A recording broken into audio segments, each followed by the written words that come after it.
Hello, everyone. I'm so excited to share my story with you today. Just 30 days ago, I was struggling with English listening skills, and honestly, I felt pretty frustrated. But today, I can confidently say that my listening has improved so much, and I want to tell you exactly how I did it using podcasts and some simple techniques that anyone can follow. Let me start from the beginning. Like many of you watching this video, English isn't my first language. I grew up speaking another language at home, and even though I studied English in school for years, listening was always my biggest challenge. I could read English pretty well, I could write okay sentences, but when someone spoke English quickly or with an accent I wasn't familiar with, I felt lost. Does this sound familiar to you? The problem was everywhere. When I watched movies without subtitles, I could only catch maybe 30% of what the actors were saying.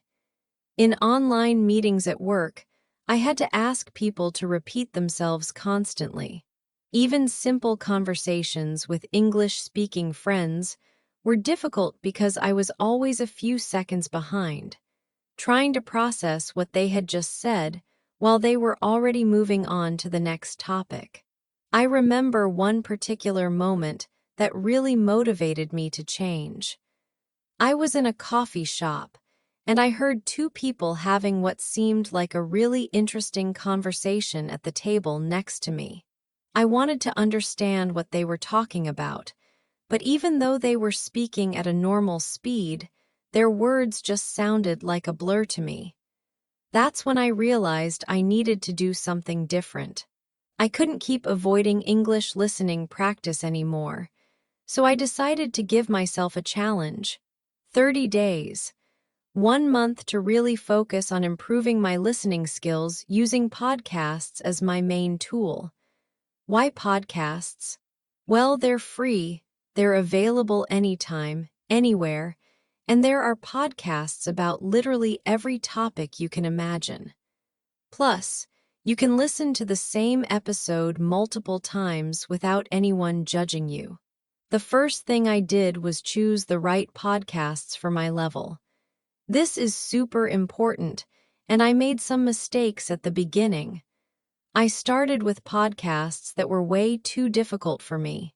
I tried listening to news podcasts and business discussions, thinking that challenging myself with difficult content would help me improve faster. But you know what happened? I got discouraged really quickly because I couldn't understand anything. After a few frustrating days, I realized I needed to start with podcasts made specifically for English learners.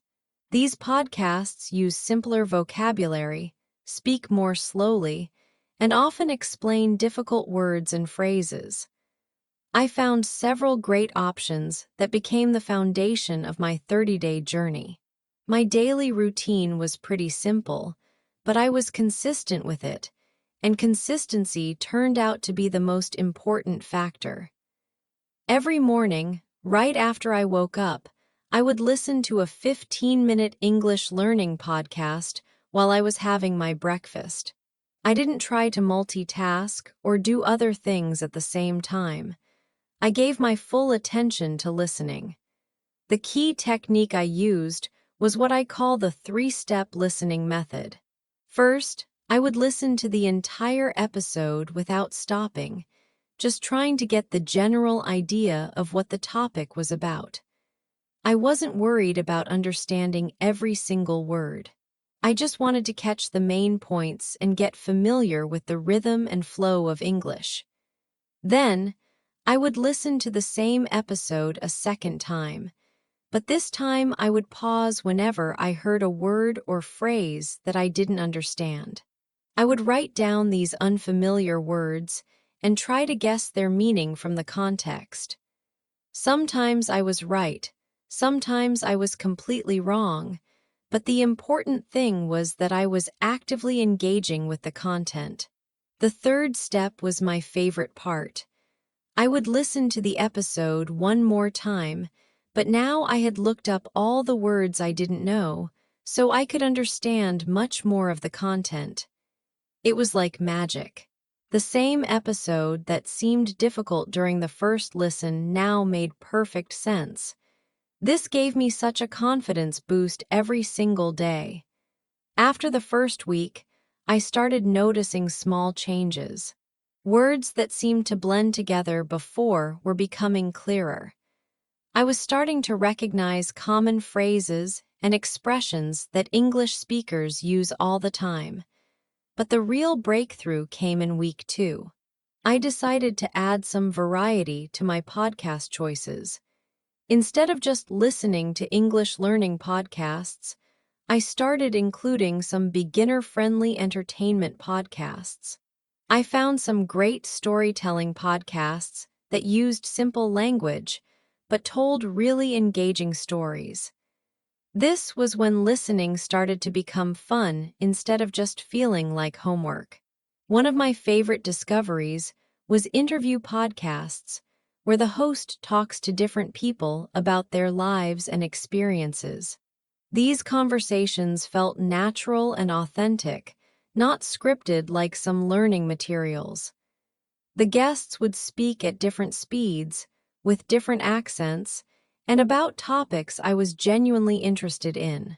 This helped me get used to real, natural English conversation. By week 3, I was feeling much more confident. I started challenging myself with slightly more difficult content. I began listening to some general interest podcasts about topics like travel, cooking, and personal development. These weren't made for English learners, but they used everyday language that wasn't too technical or complicated. I also started what I called shadow listening. While listening to podcasts during my daily walks, I would try to repeat phrases and sentences that I heard, matching the speaker's rhythm and pronunciation. At first, I felt a bit silly talking to myself while walking down the street, but this technique really helped me internalize the natural rhythm of English speech. Another technique that proved incredibly helpful was listening to the same podcast episode on different days. I would listen to episode 1 on Monday, then listen to it again on Wednesday, and maybe once more on Friday. Each time, I understood more details and caught things I had missed before. It was like peeling layers off an onion. Each listen revealed something new. The most surprising discovery was how much my vocabulary expanded without me actively trying to memorize new words. When you hear words in context, especially in interesting stories or conversations, they stick in your memory much better than when you just read them in a vocabulary list. I started noticing that words I had heard in podcasts would pop up in other places, like in movies or conversations, and I would recognize them immediately. Week 4 was when everything started clicking together. I decided to test myself by watching some English YouTube videos without subtitles. To my amazement, I could understand most of what the speakers were saying. It wasn't perfect, but it was such a huge improvement from where I started just 3 weeks earlier. I also noticed that my speaking had improved, even though I was only focusing on listening. When I spoke English with friends, I was using phrases and expressions that I had picked up from the podcasts. My pronunciation was better because I had been hearing correct pronunciation consistently for almost a month. The podcasts also helped me understand different English accents. In the beginning, I could only understand one type of American accent clearly. But after listening to podcasts with hosts and guests from different English-speaking countries, I became much more comfortable with various accents. British accents didn't sound as foreign anymore, and I could even understand some Australian and Canadian speakers pretty well. One of the most practical benefits was in professional situations. During online meetings at work, I wasn't asking people to repeat themselves nearly as often. I could follow the flow of discussion and even participate more confidently because I wasn't spending all my mental energy just trying to understand what people were saying. Now, let me share some specific tips that made the biggest difference in my 30-day journey. First, choose podcasts that are just slightly below your current level. If you understand about 70% of the content on first listen, that's perfect. Too easy and you won't improve, too difficult and you'll get frustrated. Second, consistency is more important than duration. 15 minutes every day is much better than 2 hours once a week. Your brain needs regular exposure to develop listening skills. Think of it like physical exercise. You build strength through regular practice, not through occasional intense sessions. Third, don't worry about understanding everything. This was hard for me at first because I wanted to catch every single word.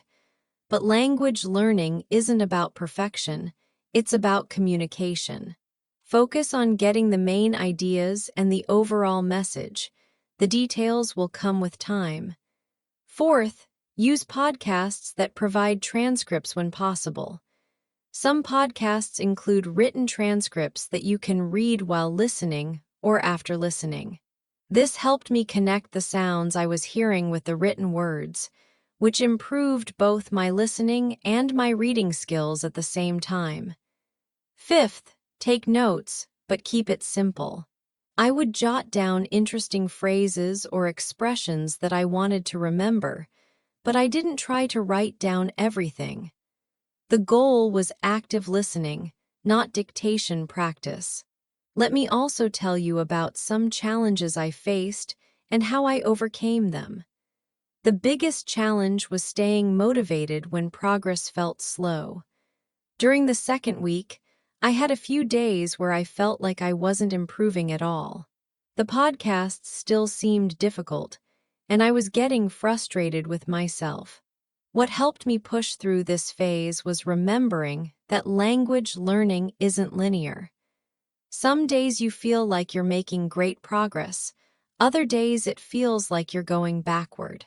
But if you stick with consistent practice, the overall trend is always upward. I started keeping a simple journal where I wrote down one thing I understood better each day, even if it was just a single new word or phrase. Another challenge was finding the right balance between challenging myself and staying within my comfort zone. If the content was too easy, I got bored. If it was too difficult, I got frustrated. I learned to have a mix, maybe 70% content that was comfortable for me and 30% content that pushed me a little bit harder. Technical issues also came up sometimes. Poor audio quality, background noise, or speakers who talked too fast could make listening much more difficult.